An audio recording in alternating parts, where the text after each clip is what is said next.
Boa noite, a paz de Cristo. Hoje, nossa terceira aula, é isso mesmo, né?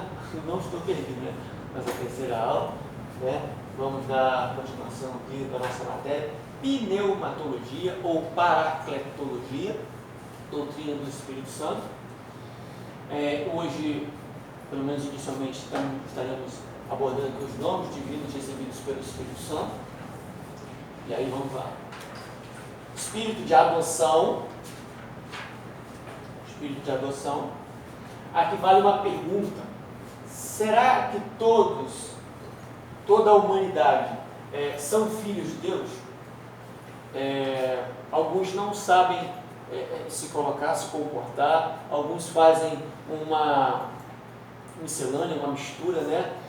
Principalmente os não cristãos, eles, na verdade, da forma que nós estaremos abordando aqui, muitos se sentem ofendidos quando, às vezes, alguns de nós cristãos, né, ou os cristãos, quando mencionam essa questão aqui, dizendo que as pessoas lá que ainda não receberam Jesus como Senhor não são filhos de Deus, muitos se sentem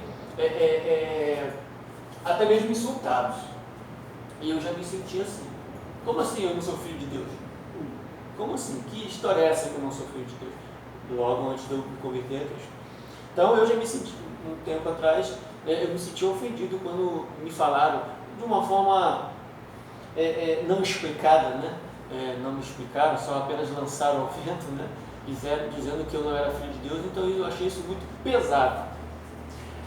Inclusive, baseado nisso, eu penso que os acadêmicos, e não apenas os acadêmicos, mas todo cristão, ele deveria entender bem isso, mas também saber se colocar diante das pessoas. Eu tenho um costume, e é costume meu, não é da Facite, ok? É costume meu, eu chamo todo mundo de irmão. Não que necessariamente isso esteja correto. Todavia, pela minha crença, pela minha fé, né, que aquele que eu estou interagindo tornar-se-á meu irmão. Todavia, a regra, nós vamos mostrar aqui, que nem todos são filhos de Deus. Apenas aqueles que recebem Jesus como Senhor, reconhecem os seus pecados e os abandonam. Ok? A regra é essa. Lógico que é a forma com que eu me comporto, né? Até porque a experiência minha, né? A experiência minha, eu particularmente, antes de me converter, eu não gostei de ouvir que eu não era filho de Deus. Né? Eu não gostei. Então eu achei isso muito pesado, né? É lógico, se tivermos uma condição e um tempo propício para argumentar, para explicar às pessoas que porventura cheguem até nós perguntando, indagando, tendo essa possibilidade, esse espaço, esse tempo, a gente pode abordar isso e explicar, né? Não tendo, eu prefiro evitar a fadiga. Eu prefiro evitar a fadiga, ok? Porque a gente não tem como cobrar, nós não temos como cobrar conhecimento bíblico e cristão de pessoas que não são cristãs. Hoje em dia... Aí você fala o quê? Fala o quê? O que eu falo? Eu não falo. Se houver alguma questão ali, eu chamo de irmão. Entender, e claro que eu tenho entendimento que não é, até aquele exato momento. Todavia, tem uma esperança que tornar-se-á. Por exemplo, o senhor não é cristão ainda, o senhor não se converteu, não entregou a vida para Jesus Cristo. Eu não teria, eu não teria problema nenhum de te chamar de meu irmão. Por quê? Porque na minha crença, no meu pensamento, o senhor se converterá. Entende? Agora, até o exato momento, o senhor é irmão? Ainda não. Ou seja, filho? Ainda não. Tornar-se-á. Eu me fiz entender? Por quê? Porque muitos, por não saber colocar essa questão, não saber explicar, né, e falar de uma forma com que não soe pesado, haja visto que é pesado, as pessoas se sentem ofendidas. Então, eu penso que um cristão não deve querer ofender a ninguém, mas sim ensiná-lo, instruí-lo para que, através da palavra de Deus, Cristo Jesus, a ação do Espírito Santo, ela possa se converter. Ok? Muito bem. Então, muito bem. Então, vejamos o correto entendimento do conceito de filiação com Deus. Como assim? João afirma que somente os que aceitam a Jesus e creem de fato no seu nome, são filhos de Deus. Deixa eu voltar aqui. Então, eu dizia que os que não são cristãos, os que não participam de comunidades, que não estão em congregações, eles não têm conhecimento. Logo, eu não posso querer que eles saibam porque eles não pertencem ao meio. Nós estamos em dificuldade até com alguns que participam, que pertencem a algumas congregações, todavia não tem um conhecimento mínimo. Imagine aqueles que não têm, não são, não fazem parte. Ok? Se muitos cristãos não têm, mas muito bem. Mas, João 1,12, mas a todos quantos o receberam, deu-lhes o poder de serem feitos filhos de Deus. Quem? Aos que creem no seu nome. Nome de quem? Do nome de Jesus. Então, só é filho aquele que passa por esse processo. Recebe Jesus como Senhor. Ok? Muito bem. Para que o pecador faça parte da família divina, ele tem de receber Jesus como Salvador, reconhecer os seus pecados e se arrepender de sua velha vida, para que só então seja chamado de filho de Deus. E olha que interessante. Deixa eu ver se aqui funciona. Então, para ser filho, ele tem que receber Jesus como Salvador. Até aí está tudo certo, né? Levantou muito, tudo certo.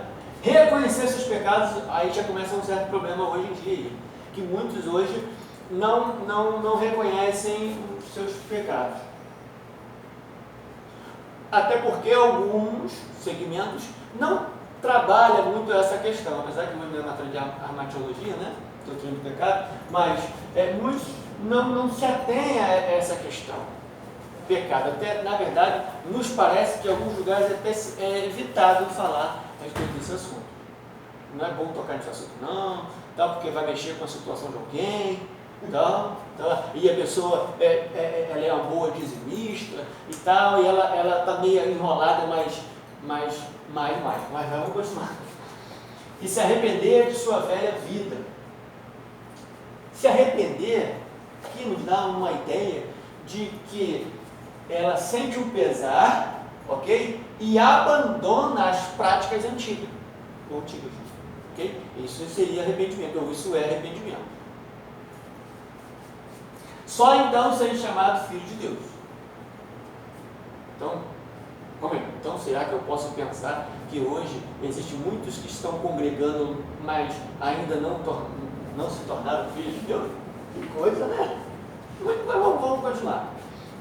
Então somos aceitos por Deus como filhos adotivos, pois é o Espírito Santo que testifica que somos filhos de Deus.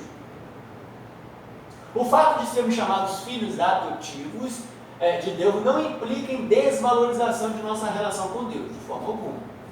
Romanos 8,15 vai nos dizer: porque não recebeste o espírito de escravidão, para outra vez estares em temor, mas recebeste o espírito de adoção de filhos, pelo qual clamamos, Abba, Pai. Aqui nos dá a ideia de uma intimidade, como se fosse papai ou paizinho, ok? Tem essa conotação. Então entendemos aí, somos filhos de Deus por adoção. Nós perdemos, né? Isso lá em Adão, ok? Filho de Deus. Nós vamos ver que os princípios iniciais eram Adão e Eva, ok? Mas eles perderam e aí se distanciaram, e agora em Cristo Jesus nós retornamos ao nosso Deus também. Logo, pela atuação e ação do Espírito Santo, Ruach Kadosh. Lembrou? Ruach Kadosh. Muito bem. Os três processos, o Espírito Santo, os três processos da salvação consistem em justificação, regeneração e santificação. Eis aqui o processo. Portanto, o próprio nome do Espírito Santo já deixa subentendido que é Ele quem opera a obra da santificação na vida do pecador.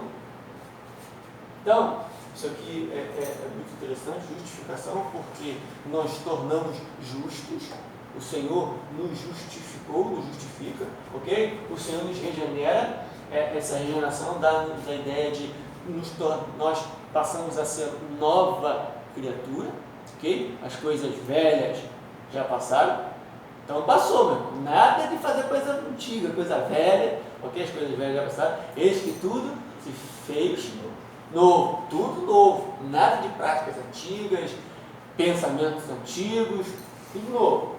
Muito bem. E santificação, que é o processo, né? Muito bem. A santificação não é um processo legalista, ok? Como muitos interpretam. Antes, uma separação do sistema iníquo e depravado do mundo, pela qual o pecador passa a viver em plena comunhão com Deus. Então, nós podemos entender o seguinte: nós de forma alguma tínhamos condições de ser salvos, de forma alguma. Todavia, através de Cristo Jesus, nós passamos a ser justificados, ok? Justificados. Ele pagou o preço, não devemos mais nada. Ele nos regenera, nós nascemos de novo, ok? E agora tem a santificação. E o escritor Hebeu vai dizer que sem a qual ninguém verá Deus, ok? Então, esse processo de santificação, alguns entendem de forma equivocada que nós temos de forma legalista, conforme, por exemplo, os fariseus faziam, ok? Obedecer a alguns preceitos de uma forma que mecânica. O problema não é obedecer alguns preceitos e guardar mandamentos. O problema não é isso. Eu, particularmente, não vejo problema nenhum com isso. Mas não podemos ser legalistas. Por exemplo, existem algumas pessoas que elas observam algumas questões, né? E querem impor às outras que também o façam. Aí isso é um problema. Não tem problema nenhum com aqueles que fazem tem algumas práticas. Uns oram, alguns da igreja oram. Tem gente que ora, sabe disso? Tem gente que ora.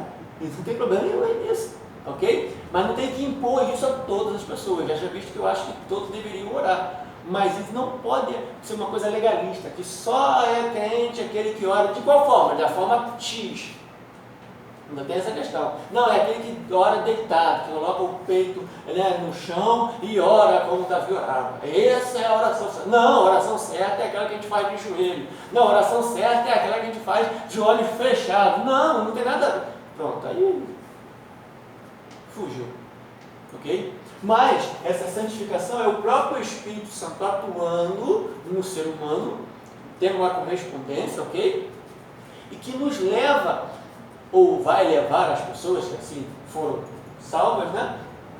A não se satisfazerem com o sistema deste mundo, não ficarem satisfeitos, ok? E procurando cada vez mais, cada dia mais, se achegar e parecer com Jesus.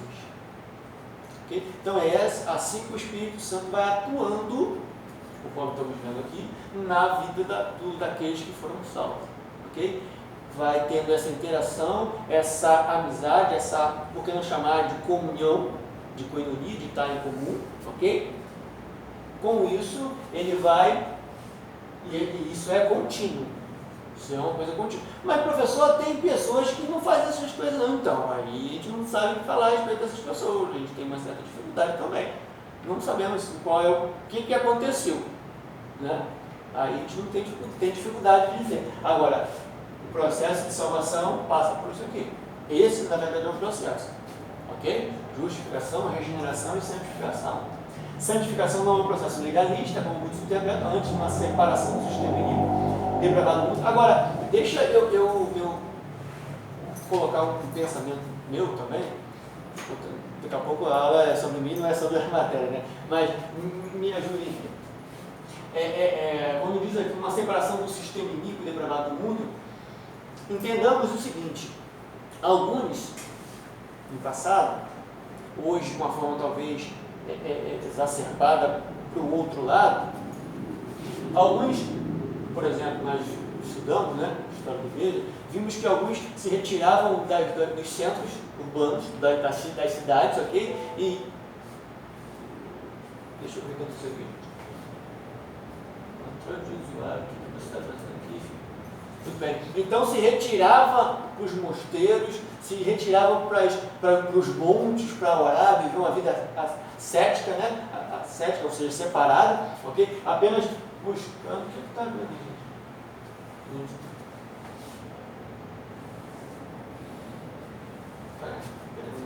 Atrapalhava a pensa aqui.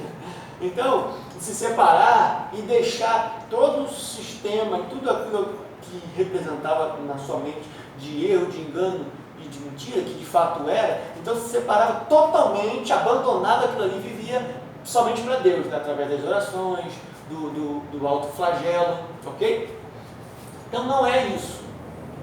Não é isso. Então a gente segue e deve seguir sempre um modelo, o paradigma, o exemplo, Jesus. Ok? Então, o Espírito Santo vai sempre nos levar para a pessoa de Jesus. O que Jesus fazia? Jesus se separou, foi para o monte, não que ele não fosse, mas ele foi para o monte e ficou lá uns 3 anos e meio do seu ministério? Não. O que ele fazia? Ele interagia com a sociedade. Ele estava na sociedade. Ele ia nas vielas, ele ia nas aldeias, ele ia nas sinagogas, ok? Por quê? Porque se separar da iniquidade, do pecado, do erro, do engano, não é necessariamente se afastar das pessoas que estão nessas práticas. De forma alguma, não é. Portanto, Jesus foi na casa de Zaqueu, não foi? E Zaqueu tinha uma boa fama. Ele era o chefe, ele era o chefe do cobrador dos impostos. Então ele não era apenas cobrador de impostos, ele era o chefe. Pensa, ainda tinha uma parcela em todos ainda. Tá? E diz que eles tinham um costume de cobrar um pouquinho além. Ele era político da época, né? Ainda bem que hoje é diferente. Né? Na época, cobrava além do que devia. Muito bem. Então Jesus vai ter com essas pessoas, com esse tipo de pessoas. Jesus vai na casa de Mateus, vai comer na casa de Mateus. Jesus vai interagir com uma mulher, pega no próprio ato. E isso é muito forte, né? A gente pensar que aquela mulher foi ali flagrada, foi pega no próprio ato, estava ali acontecendo a situação. E Jesus vai interagir com essas pessoas. Então, percebam que Jesus está no meio dessas pessoas, mas não está concordando. Ok?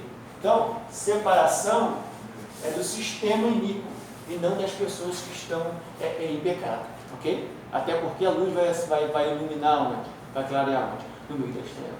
Ok? Bom, falei muito. Deixa eu continuar aqui. Tá, pela comunhão com Deus, esta ideia é tão evidente na vida do cristão que a Bíblia relata o seguinte, concernente às impurezas sexuais. 1 Coríntios 6,19. Ou não sabeis que o vosso corpo é o templo do Espírito Santo, que habita em vós, proveniente de Deus, e que não sois de vós mesmos. Muito bem. Então, o Espírito da promessa. O Espírito da promessa. Podemos dizer que o Espírito Santo é chamado assim porque foi prometido no Antigo Testamento. Vejamos alguns exemplos que ratificam, que confirmam que o Espírito Santo havia sido prometido. E aí nós temos vários textos aqui, como por exemplo o Joel 2,28, vaticina, confirma, reafirma. Inclusive nós vimos na aula passada que Joel ele é tido como, na visão de alguns, como profeta pentecostal. Não? E há de ser que depois derramarei o meu espírito sobre toda a carne, e vossos filhos e vossas filhas profetizarão, vossos velhos terão sonhos, vossos jovens terão visões. Ezequiel 36, 27 também diz: e porei dentro de vós o meu espírito, e farei que andeis nos meus estatutos, e guardeis os meus juízos e os observeis. Jesus, antes de ascender ao céu, subir ao céu, afirmou: E eis que sobre vós envio a promessa de meu Pai. Ficai, porém, na cidade de Jerusalém, até que do alto sejais revestido de poder. Isso aqui é fantástico, isso aqui é maravilhoso. Isso aqui é maravilhoso. Infelizmente, alguns interpretam de uma forma meio equivocada, enganada, mas isso aqui é maravilhoso. Lucas enfatiza o mesmo em duas ocasiões. Atos 1:8. Evite Lucas 24:39. Mas recebereis a virtude, o poder, né? O poder do Espírito Santo. Então, que há de vir sobre vós. Ou seja, os discípulos, eles cerca de quanto mesmo? Um de cada vez, senão você me confundir. Cerca de quantos que ficavam ali reunidos? Vamos lá, gente, me ajuda. Cerca de 120, não é isso? Isso, cerca de 120. Eles estavam ali reunidos, ok? E de repente, aconteceu. Muito bem.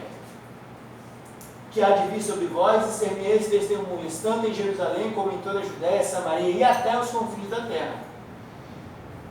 Esta promessa se cumpriu no capítulo 2, versículo 4 de Atos dos Apóstolos, e todos foram cheios do Espírito Santo e começaram a falar em outras línguas conforme o Espírito Santo lhes concedia que falassem. Agora, voltando aqui no capítulo 1, verso 8, eu acho isso fantástico, porque, de fato, a igreja ali recebeu a virtude do Espírito Santo, mas recebeu com um propósito específico. E é essa questão que eu penso que alguns de nós talvez não tenha compreendido, não tenha entendido, talvez não esteja fazendo da forma que aqui a Bíblia está ensinando, ou está ensinando, ok? Porque tem um propósito específico. Qual era o propósito? E qual é o propósito? Ser testemunha. E aí é interessante que fala, em Jerusalém, por exemplo, é o lugar que eles estavam, é o lugar que eles costumavam, é o lugar onde havia o templo, é o lugar de comodidade, é um lugar bom. Bom é estarmos aqui, disse Pedro para Jesus. Bom é estarmos aqui. Muito bem.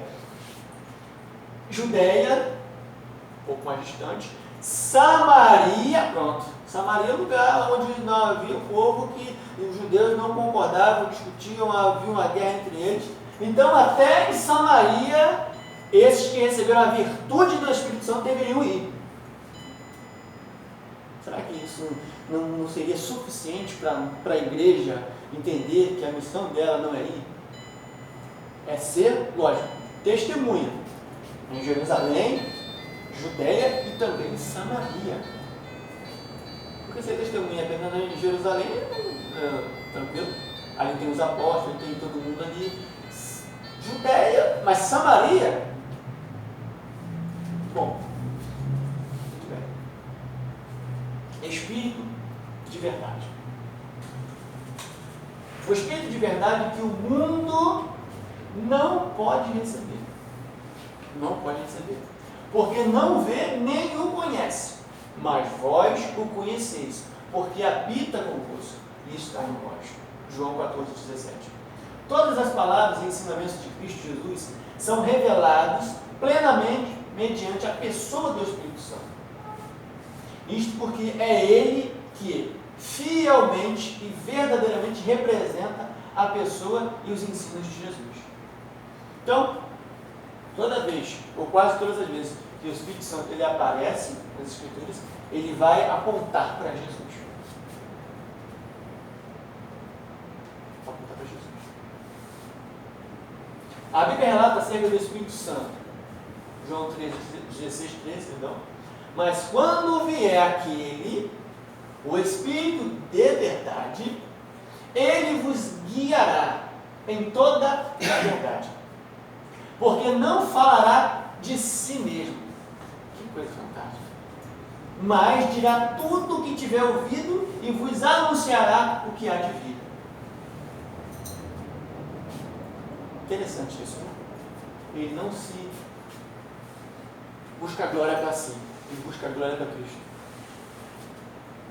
O Espírito Santo está interessado que o homem saiba das verdades de Jesus. E, para que o homem possa entender o propósito de Cristo, o próprio Espírito Santo interpreta esta verdade. Que coisa. O Espírito Santo não fala de si mesmo, mas de Cristo. Não fala de si, fala de Cristo. A função e o objetivo do Espírito Santo são revelar a Cristo.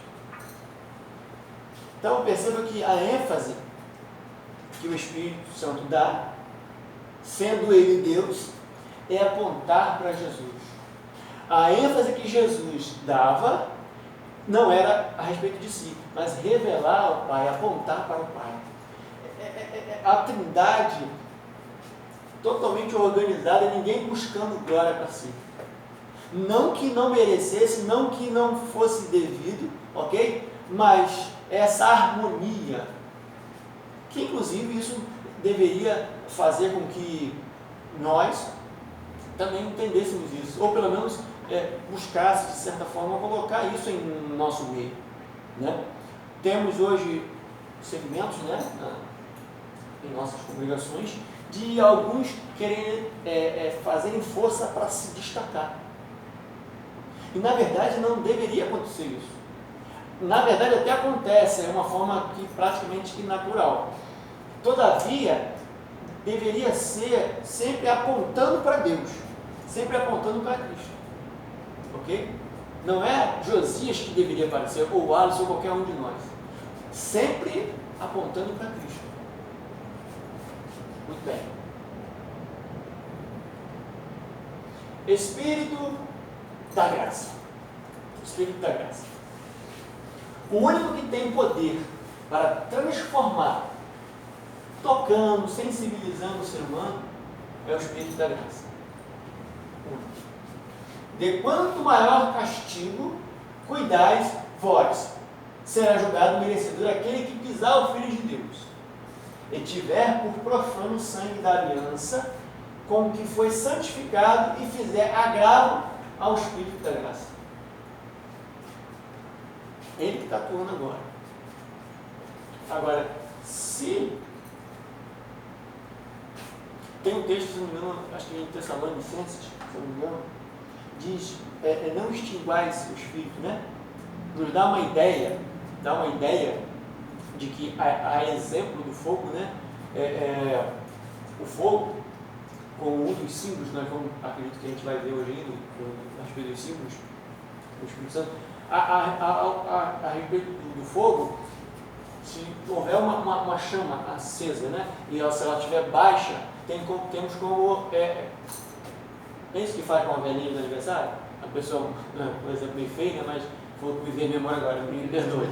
Né? A pessoa molha o dedo e vai lá e isso, abafa, extingue. Então, não extinguas, né? O Espírito Santo, ou seja, dá-nos a ideia de que, não que a gente tenha esse poder de extingui-lo, apenas de uma forma metafórica, falando que existe essa possibilidade de fazer com que a gente entristeça tanto o Espírito Santo que ele pode se afastar. Pode se afastar. Muito bem. Então, mas vamos continuar aqui no Espírito da graça, né? A graça. Graça é o que favor merecido, ninguém merece. Okay? Por isso, tratar o Espírito Santo como indiferença e distanciar-se da graça de Deus, pois ele permite dar condições ao homem para que se arrependa de seus pecados. O profeta Zacarias afirmou, Zacarias 12, 10, mas sobre a casa de Davi e sobre os habitantes de Jerusalém derramarei o espírito de graça e de súplicas, e olharão para mim, a quem transpassaram, e prantearão sobre ele, como quem pranteia pelo filho unigênito. Chorarão amargamente por ele, como se chora amargamente pelo primogênito. Gente, a gente pode avançar? Está dando para aí? Beleza? Muito bem. Então vamos lá. Espírito de Cristo. Espírito de Cristo. O aluno tem de compreender que os nomes do Espírito Santo designam o seu ministério. forma que ele tem atuado. E nisto não há confusão. Assim como há um só Deus e um só Cristo, assim também há um só Espírito Santo. Porque alguns podem se confundir, né? Espírito de graça, Espírito Santo, Espírito de verdade, então são vários Espíritos? Não é isso. Né? Apenas a forma de como ele desempenha o ministério. O texto de 1 Coríntios 12, verso 11, é contundente em dizer que um só e o mesmo Espírito opera todas estas coisas. Okay? Então é o mesmo Espírito. É o mesmo Espírito. Repartindo particularmente a cada um como quer. Se não me engano, aqui vai falar a respeito dos dons, né? Dos dons. E é interessante que são dons do Espírito. É interessante isso, né? Não, vamos trabalhar ele mais para frente. São dons do Espírito. Então não são dons de Josias, o Wallace, Henrique ou qualquer outra pessoa, ou do Cristiano. Não é, eu tenho dom, eu não tenho dom. Quem tem dom é o dono. É o Espírito Santo. Ok? Muito bem.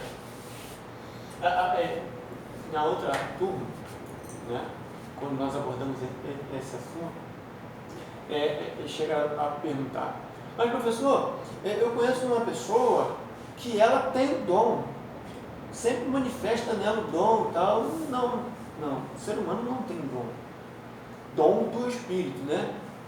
Então, pode ter uma habilidade de coisas dessa natureza, mas os dons que a gente está mencionando aqui são dons do Espírito. Logo, esses dons, para aqueles que acreditam que os dons se manifestam hoje, porque nós vamos ver isso também, que tem a visão tradicional e tem a visão pentecostal.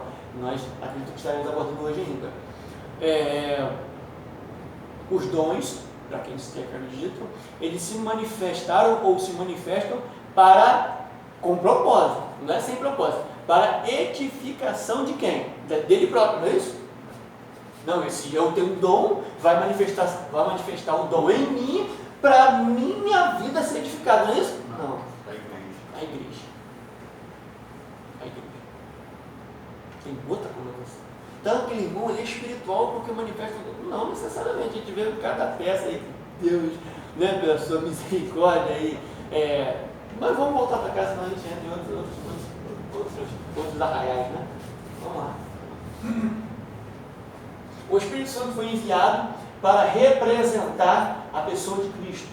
Ele veio em nome de Cristo, mas aquele Consolador, o Espírito Santo, que o Pai enviará em meu nome, esse vos ensinará todas as coisas. E